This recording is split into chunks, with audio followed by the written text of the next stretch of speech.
Et voilà, nous y sommes, la chute de Cadia. Des forces colossales ont poussé Cadia hors de son orbite. Les premiers à mourir furent les survivants de Cadia Tertius. Ils se situaient sous le site de l'explosion et furent vaporisés en un instant. L'épave de la forteresse noire frappa en creusant un cratère large de plusieurs centaines de kilomètres. Même les montagnes tombèrent en poussière, les mers s'évaporèrent et les plateaux continentaux grondèrent en pliant sous l'effet des forces titanesques qui secouaient Cadia alors qu'elle était refroidie depuis des milliers d'années dans le vide galactique. Partout sur la planète, des grondements annoncèrent des raz-de-marée.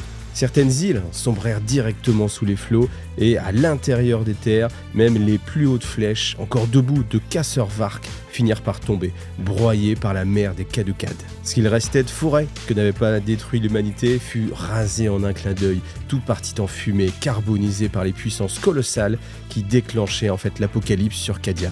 De nombreux volcans qui étaient jusqu'alors endormis se réveillèrent, noyant la terre sous les flots de laves en fusion. Sur le champ d'Elysion, qui contenait les derniers pylônes, eh bien, même si c'était l'endroit le plus éloigné de la chute, on entendait les rugissements des vents, et ceux qui ne furent pas assez rapides pour se mettre à l'abri furent carbonisés et broyés par les cendres de Cadia.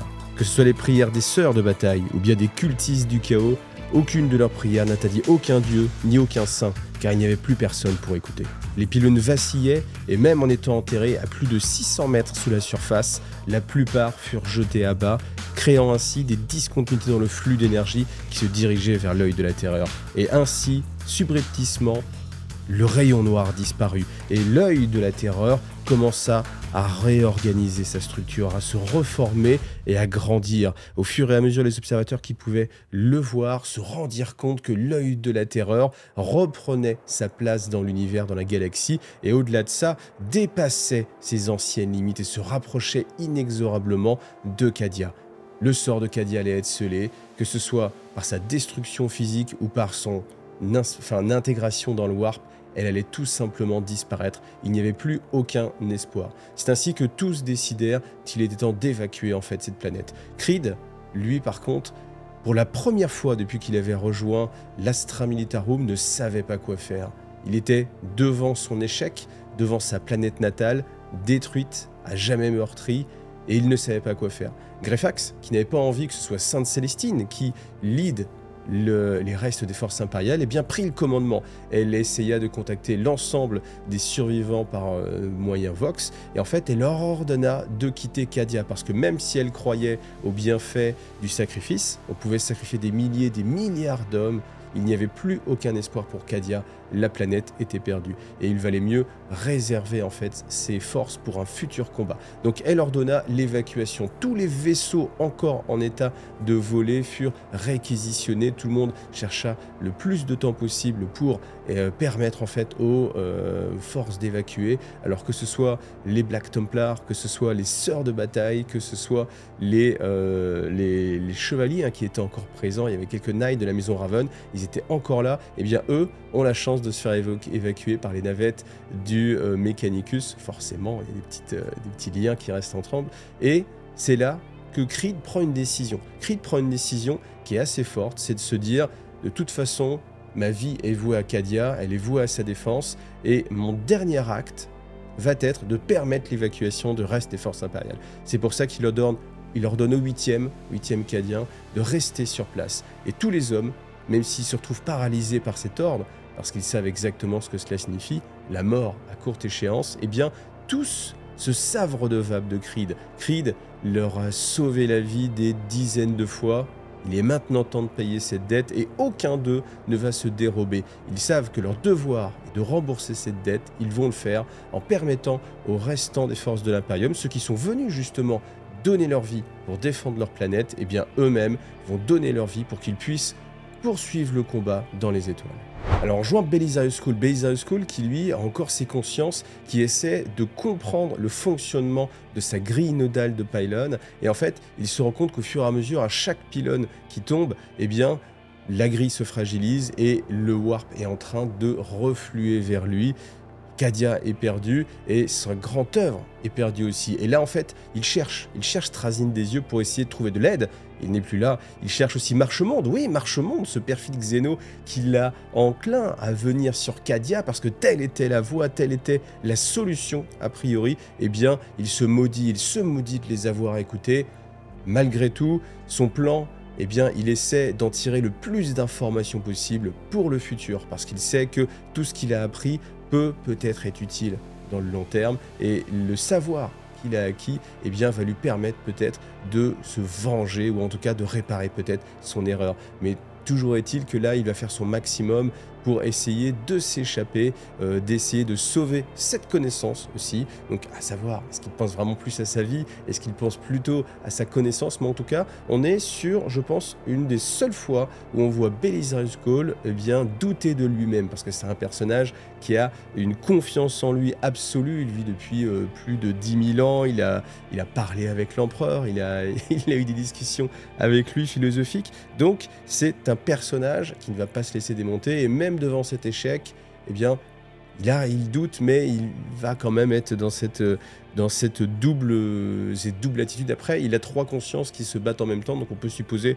qu'une a envie de se battre, qu'une autre est dans l'hésitation, qu'une autre est dans le désespoir, et qu'au final, l'ensemble lui permet justement de s'en sortir. C'est assez pratique, hein, si on avait tous comme ça plusieurs consciences qui pouvaient se permuter suivant le moment donné. Je pense que c'est assez pratique. En tout cas, il ordonne lui aussi l'évacuation, et puis il se rappelle de son vaisseau en orbite et de son grand œuvre, ce qu'il pensait être une œuvre mineure par rapport à ce qu'il venait d'établir en essayant de fermer l'œil de la terreur. Mais là, il s'aperçoit que, alors qu'il avait la clé pour fermer la porte au Warp, et bien malheureusement, il a cassé cette serrure, et que maintenant, le Warp se déverse sans plus attendre, sans aucun précédent, dans l'univers matériel, sans savoir jusqu'où cela va pouvoir mener. Alors ce qui est certain, c'est que le destin de Cadia, de toute façon, sans les pylônes, aurait été depuis longtemps signé, hein. Vous le voyez, hein, sur l'image qu'il y a derrière moi. Cadia entretenait une sorte de passage, et l'œil plus ou moins sous contrôle, maintenant qu'il n'y a plus ces pylônes, eh bien c'est le Warp qui se déverse.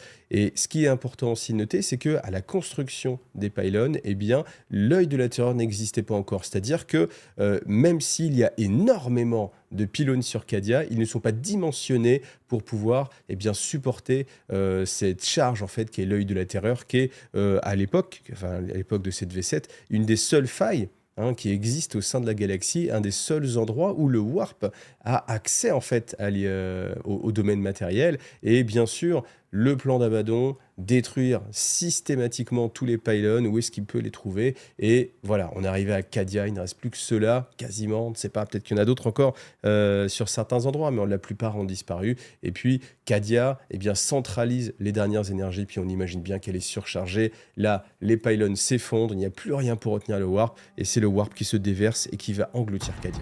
Donc bien sûr, c'est le retour des démons, parce que autant les démons étaient fragilisés à l'époque quand il y avait encore les pylônes, là maintenant qu'ils ont disparu, si proches de l'œil de la terreur, avec tant de tueries, et bien là ils apparaissent fortement matérialisés, et c'est bien sûr ce qui va détruire les restants des forces de Cadia. Donc alors que les vaisseaux sont en train d'évacuer, eh bien on entend les rires sinistres, donc bien sûr les rires des dieux qui peuvent se matérialiser dans l'univers réel. Et bien sûr, ça va être le coup décisif au moral des troupes qui sont encore en train de protéger les derniers vaisseaux qui sont en train d'évacuer la planète. La planète est perdue, ça ne fait plus aucun doute. Alors tout n'est pas négatif, parce que ce retour de la connexion Warp, elle va permettre à Sainte Célestine de retrouver sa connexion avec l'Empereur et de retrouver sa pleine puissance. Donc sa blessure guérie, elle repart au combat, et ces Germinae, qui sont une extension d'elle-même, elles aussi ressuscitent, reviennent à la vie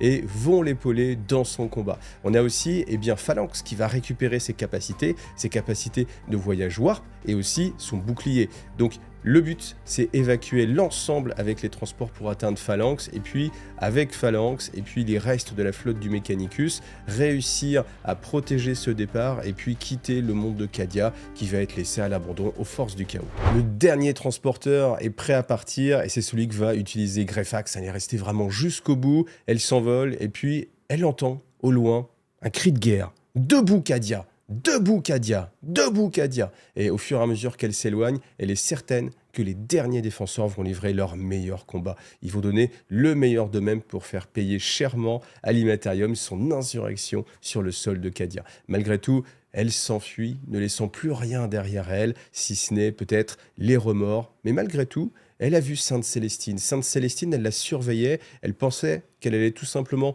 vouloir faire un dernier carré ou ce genre de choses, mais non, elle est partie sauver les sœurs de bataille, parce que bien sûr, il y a une affinité particulière entre Sainte Célestine et les ordres militants, donc elle sera jugée en son temps. Pour l'instant, on va en rester là. Alors si on revient sur Ursaca et Creed, eh bien il a eu beaucoup de moments où on a vraiment cru qu'il allait y passer.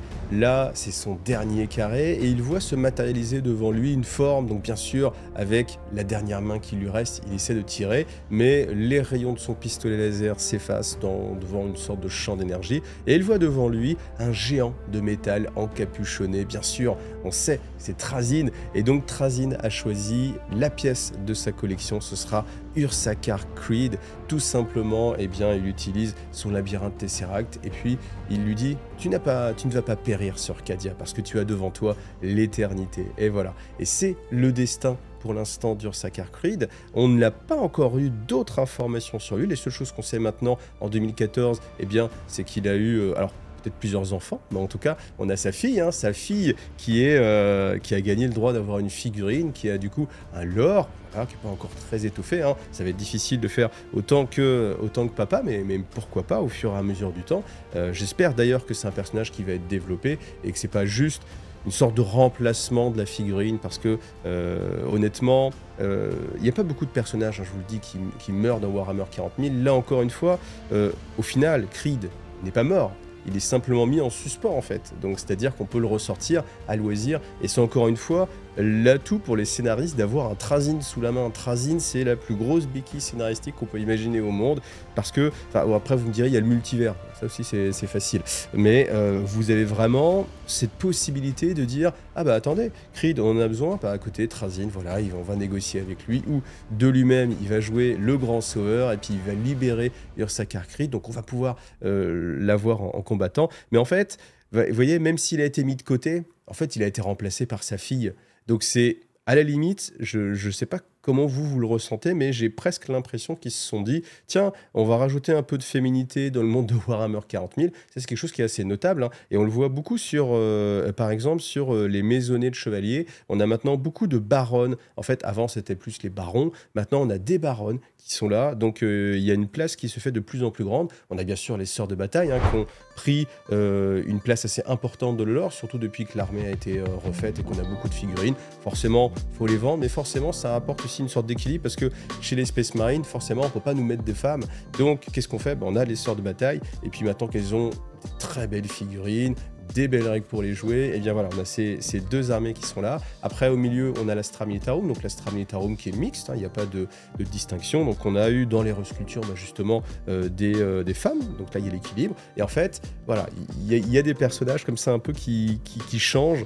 Donc heureusement, c'est pas juste Creed qui a changé de sexe, c'est juste que c'est sa fille. Mais en termes de jouabilité, en termes même de look de figurine, ils se ressemblent. En même temps, c'est normal, c'est la fille de son père. Mais voilà, je pense qu'il y a cette tentation de se dire, bon voilà, on voulait juste un petit peu transformer l'univers. Je dirais pas forcément l'adoucir, parce que c'est pas forcément le but de l'idée, mais en tout cas le mixiser, si le terme existe, pour qu'il y ait un peu plus de femmes dans cet univers. Et c'est vrai que autant chez les Xénos, c'est quelque chose qui ne pose pas de problème, parce que chez les Eldar, eh bien, on a des autarques et des autarques enfin voilà, on a des, enfin il n'y a pas de problème là-dessus, mais c'est vrai que dans l'Astra Militarum, c'était un petit peu plus faible et on n'avait pas trop de personnages très emblématiques féminins, alors que là, eh bien, on a quand même, bon alors évidemment je vais un peu loin, parce que là je m'éloigne de Gathering Storm, mais c'est vrai qu'on avait quand même Sainte Célestine, on a Greyfax, d'ailleurs encore une fois, je ne sais pas s'il y a eu des nouveautés sur Greyfax, peut-être qu'elle va revenir, peut-être que voilà, il y aura des choses comme ça, mais en tout cas, bon voilà, je trouve ça bien quand même malgré tout qu'il y ait cette ouverture pour proposer, eh bien, à tout le monde, la petite fille qui est en train de regarder, peut-être qu'elle se dit, waouh, je me sens inspiré parce que Sainte Célestine, ça m'inspire. s'inspire, il faut ça en fait, il faut des modèles. Peut-être que c'est plus facile de trouver un modèle voilà, auquel on peut s'identifier plus facilement. Voilà, donc ça reste assez logique. Bon, je pensais pas que je ferais une dissertation sur la fille d'Ursa Creed, mais en tout cas, voilà, Ursa Creed est dans la Pokéball de Trazyn. Sortira-t-il un jour? Peut-être, je sais pas. Qu'y a-t-il d'autre dans cette Pokéball? Bah ça, toute l'infini des scénarios possibles et imaginables. Hein. On peut imaginer du Primark, des artefacts incroyables, etc. Donc voilà. Et puis, eh ben voilà, on approche du dénouement parce que l'Acadia est tombée. Malgré tout, ce n'est pas la fin de Gathering Storm, en tout cas le premier tome, mais on se rapproche et on va voir ce que deviennent justement tous ces vaisseaux qui partent en orbite rejoindre Phalanx. Voilà, ça, vous le verrez dans la prochaine vidéo qui sera en avance pour ceux qui me soutiennent sur Tipeee. C'est mon cadeau parce que vous me permettez de continuer à travailler. Donc merci énormément à vous. Donc vous aurez la vidéo en avance, vous aurez la vidéo sans publicité, vous l'aurez aussi en version podcast. Voilà, merci à vous. Pensez à vous abonner si ce n'est pas déjà fait sur la chaîne. Et puis, je vous donne rendez-vous la semaine prochaine ou un peu plus tôt si vous êtes sur Tipeee. Allez, merci à vous. Salut à tous.